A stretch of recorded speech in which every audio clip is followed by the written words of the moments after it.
रक्षाबंधन का पर्व भाई और बहन के संबंध को अधिक दृढ़तर बनाता है। हमने देखा कि किस प्रकार धार्मिक और ऐतिहासिक संदर्भों से इस पर्व को मनाया जाता है। इस पर्व को साहित्यिक प्रसंगों का भी लाभ है। अनेक साहित्यिक ग्रंथ ऐसे हैं जिनमें रक्षाबंधन के पर्व का विस्तृत वर्णन मिलता है। इनमें सबसे अधिक महत्वपूर्ण है हरिकृष्ण प्रेमी का ऐतिहासिक नाटक रक्षाबंधन, जिसका 1991 में 18वां संस्करण प्रकाशित हो चुका है। मराठी में शिंदे साम्राज्य के विषय में लिखते हुए रामराव सुभानराव बर्गे ने भी एक नाटक की रचना की, जिसका शीर्षक है राखी उर्फ रक्षाबंधन। 50 और 60 के दशक में रक्षाबंधन हिंदी फिल्मों का लोकप्रिय विषय माना गया। न सिर्फ राखी नाम से बल्कि रक्षाबंधन नाम से भी कई फिल्में बनाई गई। राखी नाम से 2 बार फिल्म बनी, एक बार सन 1949 में, दूसरी बार 1962 में। सन 62 में आई फिल्म को ए भीम सिंह ने बनाया था। कलाकार थे अशोक कुमार, वहीदा रहमान, प्रदीप कुमार और अमिता। इस फिल्म में राजेंद्र कृष्ण ने शीर्षक गीत लिखा था, राखी धागों का त्योहार। सन 1972 में एस.एम. सागर ने फिल्म बनाई थी राखी और हथकड़ी। इसमें आर.डी. बर्मन का संगीत था। सन 1976 में राधाकांत शर्मा ने एक फिल्म बनाई राखी और राइफल। दारा सिंह के अभिनय वाली ये एक मसाला फिल्म थी। इसी तरह से 1976 में ही शांतिलाल सोनी ने सचिन और सारिका को लेकर एक फिल्म बनाई रक्षाबंधन। इस प्रकार से फिल्मों में भी रक्षाबंधन का महत्व वक्त वक्त पर दिखलाया गया है। हमारा ये चैनल आपको कैसे लगता है, हमें कमेंट बॉक्स में अवश्य बताएं। साथ ही साथ शेयर करें, लाइक करें और सब्सक्राइब करें। रक्षाबंधन जिस प्रकार एक धार्मिक पर्व है, उसी प्रकार ये एक ऐतिहासिक पर्व भी है। इसके पीछे धार्मिक कथाओं के साथ ऐतिहासिक संदर्भ भी जुड़े हुए हैं। राजपूत जब लड़ाई पर जाते थे, तब महिलाएं उनके माथे पर कुमकुम तिलक लगाने के साथ हाथ में रेशमी धागा भी बांधती थी, इस विश्वास के साथ कि ये धागा उन्हें विजयश्री प्रदान करेगा और सुरक्षित वापस ले आएगा। राखी के साथ एक और प्रसिद्ध कहानी जुड़ी हुई है। कहते हैं मेवाड़ की रानी कर्मावती को बहादुर शाह द्वारा मेवाड़ पर हमला करने की पूर्व सूचना मिली थी। रानी लड़ने में असमर्थ थी, अतः उसने मुगल बादशाह हुमायूं को राखी भेजकर रक्षा की याचना की। हुमायूं ने मुसलमान होते हुए भी राखी की लाज रखी और मेवाड़ पहुंचकर बहादुर शाह के विरुद्ध मेवाड़ की ओर से लड़ते हुए कर्मावती और उसके राज्य की रक्षा की। एक दूसरे प्रसंग के अनुसार सिकंदर की पत्नी ने अपने पति के हिंदू शत्रु पुरुवास को राखी बांधकर अपना मुंहबोला भाई बना लिया और युद्ध के समय सिकंदर को न मारने का वचन लिया। पुरुवास ने युद्ध के दौरान हाथ में बंधी राखी और अपनी बहन को दिए हुए वचन का सम्मान करते हुए सिकंदर को जीवनदान दिया।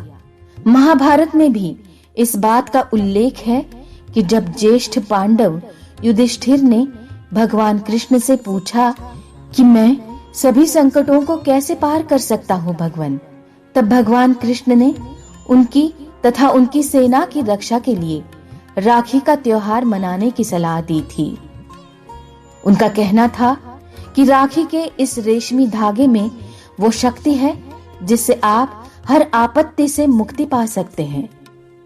इस समय द्रौपदी द्वारा कृष्ण को तथा कुंती द्वारा अभिमन्यु को राखी बांधने के कई उल्लेख मिलते हैं।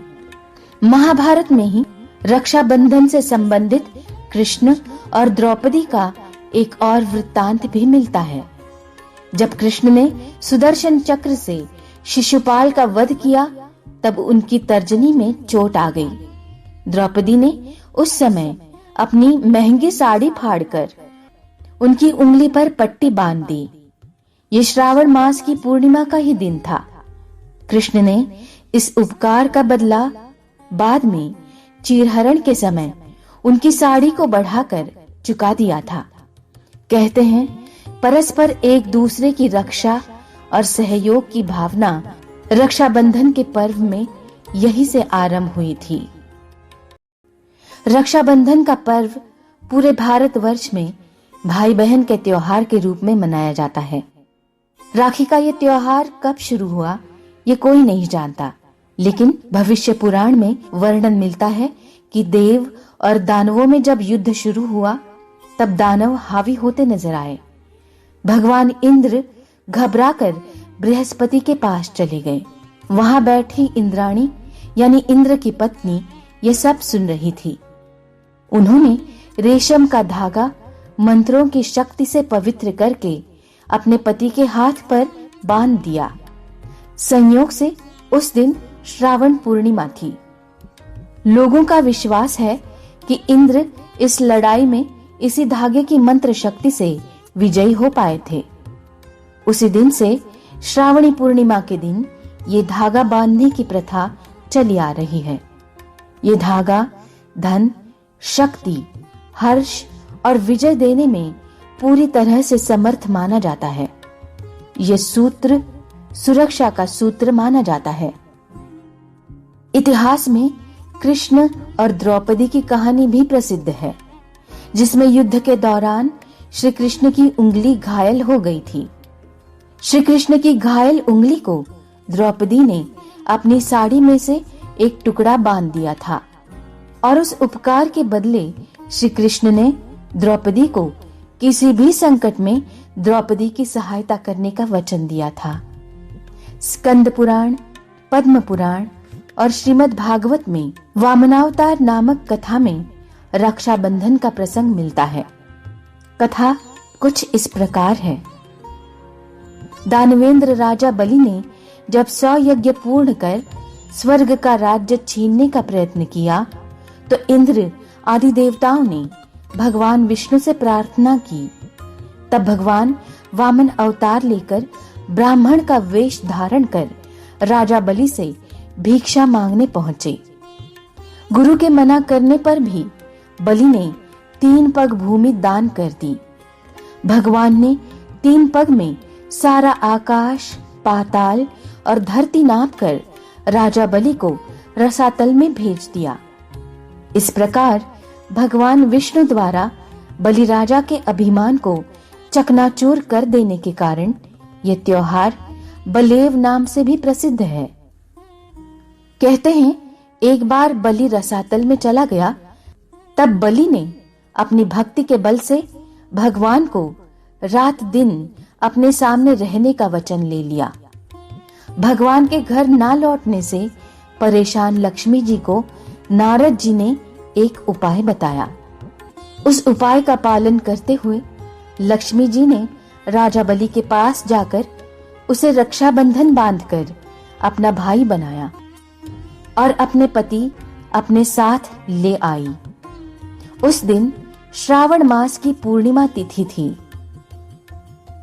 विष्णु पुराण के एक प्रसंग में कहा गया है कि श्रावण की पूर्णिमा के दिन भगवान विष्णु ने हयग्रीव के रूप में अवतार लेकर वेदों को ब्रह्मा के लिए फिर से प्राप्त किया था। हयग्रीव को विद्या और बुद्धि का प्रतीक माना जाता है। रक्षाबंधन अनुष्ठान की विधि इस प्रकार है। प्रातःकाल स्नानादि से निवृत्त होकर लड़कियां और महिलाएं पूजा की थाली सजाती है।